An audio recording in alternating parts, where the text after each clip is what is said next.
अस्सलाम वालेकुम। हम लोग आज डिस्कस करेंगे page number 14 of the first chapter, जिसमें मज़ीद बताया जा रहा है जो हम लोगों ने प्रोसेस ऑफ कम्युनिकेशन में कंपोनेंट्स पढ़े थे, उसमें से अगर कोई ख़ास कंपोनेंट के बारे में सवाल आ जाए, जैसे कॉन्टेक्स्ट या फीडबैक के बारे में सवाल आ जाए, तो हम लोग टेक्स्ट वहाँ से भी पिक कर सकते हैं जो हम लोगों ने प्रीवियस लेक्चर में कवर किया था। और यहाँ पे पेज नंबर 14 पे जो हमारे पास टेक्स्ट मौजूद है, यहाँ से भी हम कुछ ना कुछ चीज़ें लिख सकते हैं, तो आपका मैटर थोड़ा ज़्यादा हो जाता है। तो मार्क्स के हिसाब से इसको बता देंगे, अगर 10 से 12 मार्क्स के लिए सवाल आता है और उसमें दो अलग अलग कंपोनेंट्स पूछे जाते हैं या कोई सा एक कंपोनेंट पूछ लिया जाता है 5 से 7 मार्क्स के लिए, तो मार्क्स के हिसाब से आप मैटर को वेरी कर सकते हैं।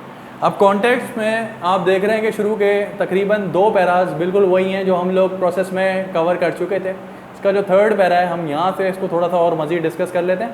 In different countries the communication between high and low context people are different. A lack of understanding may preclude reaching a solution and conflict may arise. Japanese managers take the time in decision making, but once the decision is taken, they implement it.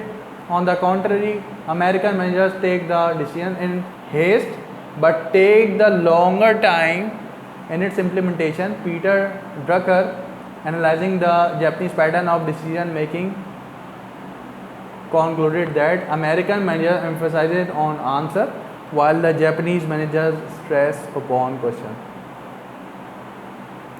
हर अलग nation की अलग approach होती है, तो अलग तरीके से communicate करते हैं वो लोग। जापानीज़ मैनेजर्स और अमेरिकन मैनेजर्स का कंपैरिजन बताया गया और कहा गया कि जापानीज़ ज़्यादातर फोकस करते हैं बेहतर प्लानिंग पे, उसके बाद एग्जीक्यूशन शुरू करते हैं,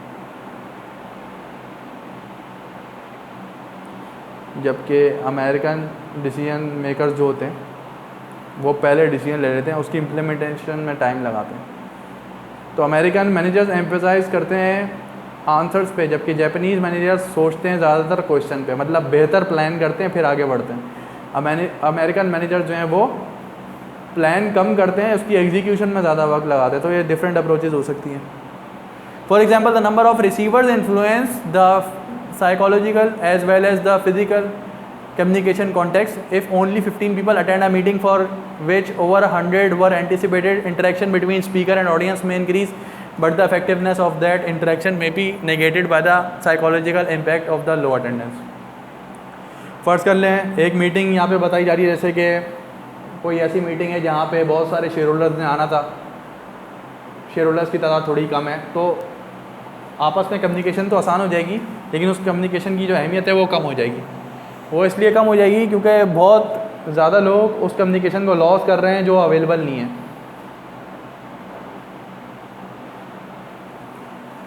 तो ये बैलेंस मेंटेन करना पड़ेगा, ऑडियंस का आपस में इंटरेक्शन और कितनी ऑडियंस मौजूद है और कितनी ऑडियंस मौजूद नहीं है। On the other hand, if many more people attend a meeting then were anticipated, a feeling of excitement and satisfaction about the excellent response may enable communicators to more than compensate for problems created by the physically crowded conditions.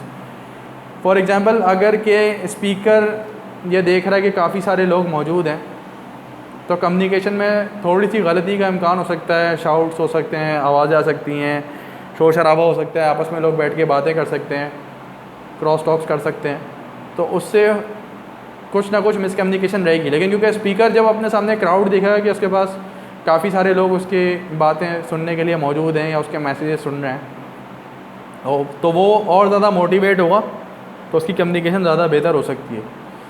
तो ये एक balance maintain करना होता है। ज़्यादा लोग होंगे तो कम्युनिकेशन थोड़ी सी मुश्किल हो जाएगी, लेकिन स्पीकर को मज़ा ज़्यादा आएगा उसमें।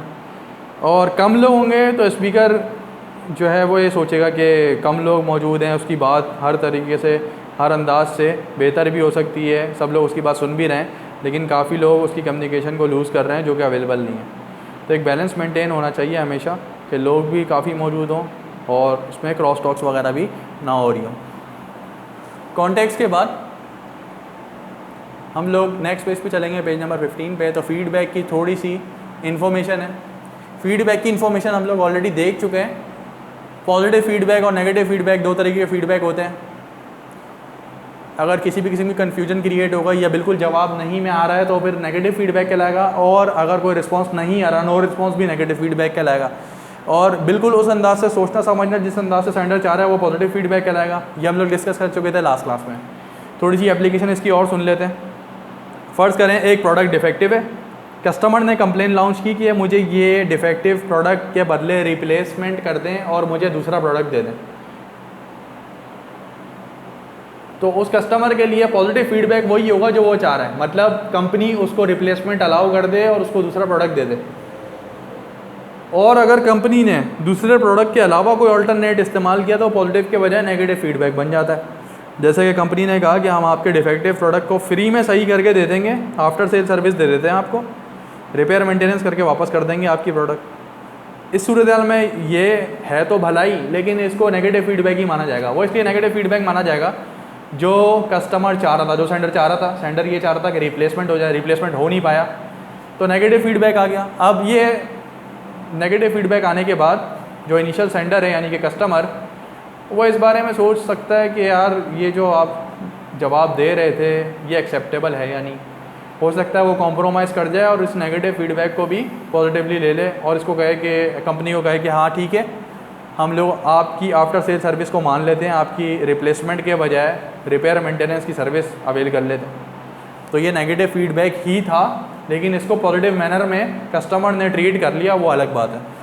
लेकिन नेगेटिव फीडबैक असल में वही होगा जब सेंडर के बरखिलाफ़ कोई बात उसको वापस फीडबैक में समझ आए या उसको रिसीवर भेज दे अपनी बात, जो कि बिल्कुल अगेंस्ट है सेंडर की बात के। अच्छा, इसके पैराज जो हैं इसमें तकरीबन वही बातें दोबारा से हम लोग गो थ्रू नहीं करेंगे। नेगेटिव फीडबैक में हम सेकंड पैरा देख लेते हैं, फर्स्ट पैरा छोड़ देते हैं। There are lots of ways in which company takes feedback from their employees, such as employee surveys, memos, emails, open door policies, company newsletter, etc. Employees are not always willing to provide feedback. The organization has to work a lot to get the accurate feedback. जिस तरीके से managers अपने workers का appraisal कर रहे होते हैं, वैसे ही मैनेजर्स के बारे में उनके एम्प्लॉयज़ भी फीडबैक दे रहे होते हैं। उनके एम्प्लॉयज़ फीडबैक कैसे दे सकते हैं? ओपन डोर पॉलिसी के ज़रिए। हो सकता है कि सीनियर मैनेजर्स ने कहा हो वर्कर्स को या मेल की हो कि आप अपने इमीडिएट मैनेजर्स के बारे में पॉइंट ऑफ व्यू दे दें और सिर्फ सीनियर मैनेजर को ही पता चले और अपने मेन मैनेजर को आप उसके बारे में कुछ आगाह नहीं करेंगे, क्योंकि हो सकता है आपके रिलेशन ख़राब हो जाए। तो आप न्यूट्रल ओपिनियन दे सकते हैं अपने सीनियर मैनेजर को अपने मैनेजर के बारे में। तो इससे फीडबैक पता चल जाता है कि जो एम्प्लॉय काम कर रहा है अपने लीडर के अंडर क्या वो बेहतर तरीके से काम कर रहा है, क्या उसका वर्किंग रिलेशन बेहतर है या नहीं है। इसके अलावा कंपनी के न्यूज़लेटर्स बनते हैं, कंपनी के डाइजेस्ट बनते हैं। डाइजेस्ट में बहुत सारे वर्कर्स जो हैं वो राइटिंग भी करते हैं, या कोई प्लेटफॉर्म है वेबसाइट पे जहाँ पे स्टोरी राइटिंग या कोई क्रिएटिविटी की बात है तो वहाँ पे अगर कोई मेंबर कंट्रीब्यूट करना चाहे तो उस तरीके से वो फीडबैक दे सकते हैं। Employees are not always willing to provide feedback. Employees हमेशा ऐसा नहीं हो सकता कि वो अपने हिसाब से फीडबैक खुद देना चाहें, उनसे फीडबैक निकलवाने पड़ते हैं। The organisation has to work a lot to get the accurate feedback. उसके लिए ऑर्गेनाइजेशन को बहुत ज़्यादा काम करना पड़ता है। क्वेश्चनर्स वगैरह बनाते हैं, वो लोग फॉर्म्स फिल करवाते हैं ताकि हम सोच सकें कि एम्प्लॉयज़ के ख़्याल में ज़्यादा बेहतर बात क्या हो सकती है और उनके इनपुट्स लेते हुए हम अपनी ऑर्गेनाइजेशन को कैसे बेहतर कर सकते हैं, अपना वर्क एनवायरनमेंट कैसे बेहतर कर सकते हैं। The organisation has to work a lot to get the accurate feedback. The managers encourage feedback by asking specific questions, allowing their employees to express general views.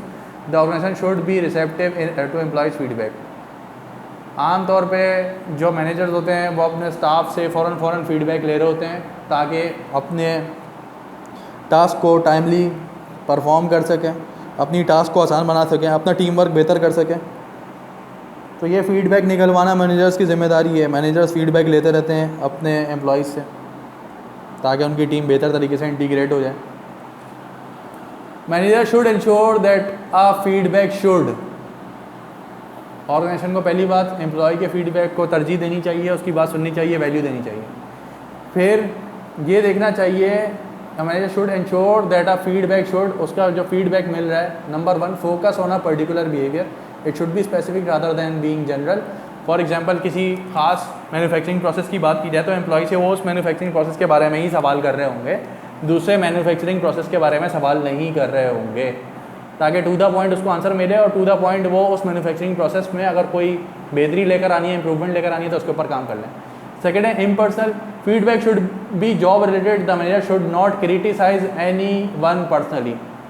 अच्छा, अगर टास्क कंप्लीट करके हमने जमा करा दी मैनेजर के सामने कि टास्क कंप्लीशन रिपोर्ट रख दी और मैनेजर ने आपकी गलतियाँ सुधारने की कोशिश की, तो पॉजिटिव मैनर में अगर वो आपको फीडबैक देगा, समझाता हुआ चलेगा तो आगे के लिए उसके लिए आसानी हो जाएगी।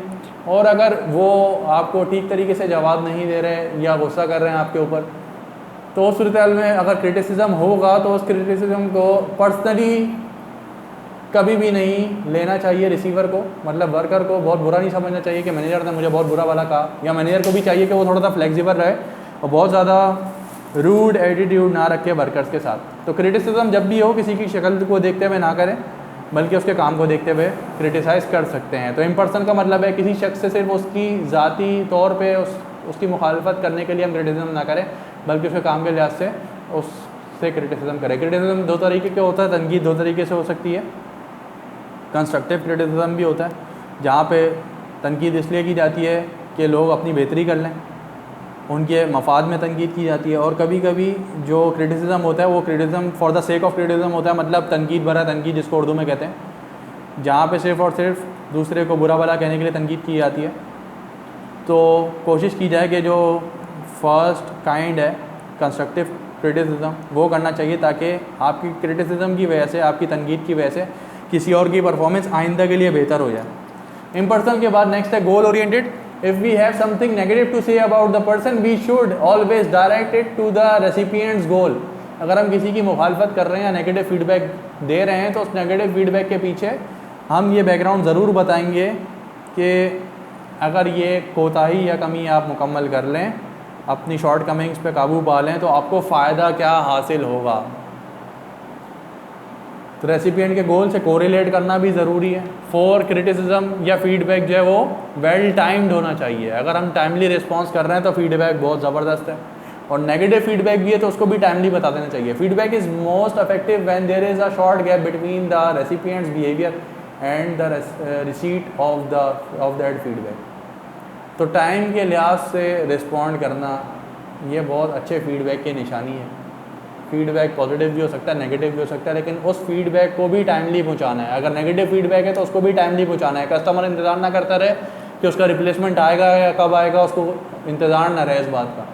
तो जो भी सिचुएशन है हम क्लियर कर देंगे, कस्टमर को हम लोग कन्फ्यूजन में ना रखें। कस्टमर को हम 1 से 1.5 हफ्ते में लेटर के थ्रू रिस्पॉन्ड कर दें कि आपकी रिप्लेसमेंट आपको मिल जाएगी, या आपकी रिप्लेसमेंट के बदले हम कोई और सर्विस दे रहे हैं। तो ऑल्टरनेट भी अगर दे रहे हैं, नेगेटिव फीडबैक भी दे रहे हैं, तो वो भी टाइमली होना चाहिए।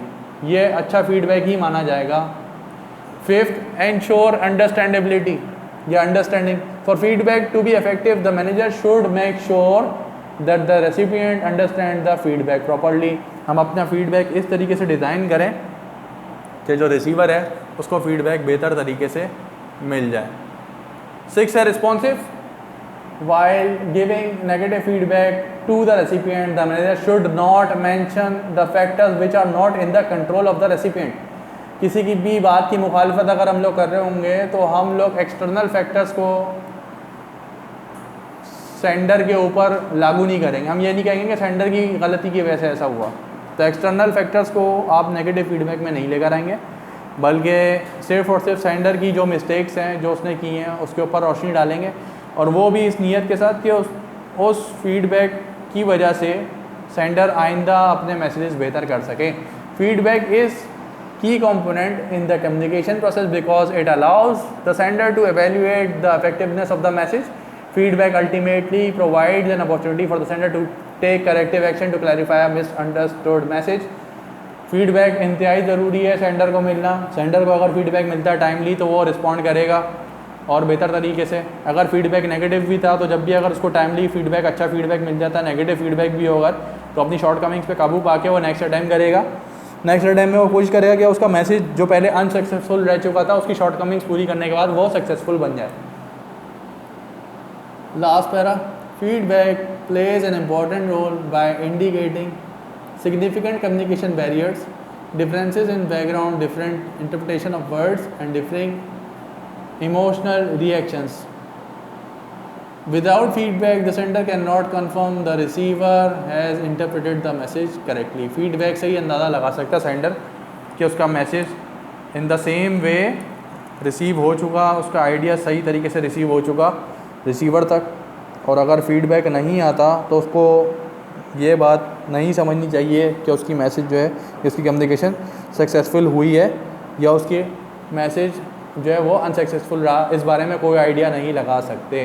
इसका मतलब पॉजिटिव फीडबैक ही आना ज़्यादा बेहतर समझा जाएगा या जीत होगी सेंडर की कि उसको पॉजिटिव फीडबैक मिल गया, क्योंकि उसका ऑब्जेक्टिव क्लियर हो जाता है वहाँ पे जाके। तो अगर इस टॉपिक में से जो कि मेन टॉपिक था प्रोसेस ऑफ कम्युनिकेशन का, अगर कुछ पार्ट पूछ लिया जाता है, लास्ट क्वेश्चन जो होता है वो नोट लिखने के लिए आता है एग्ज़ाम में।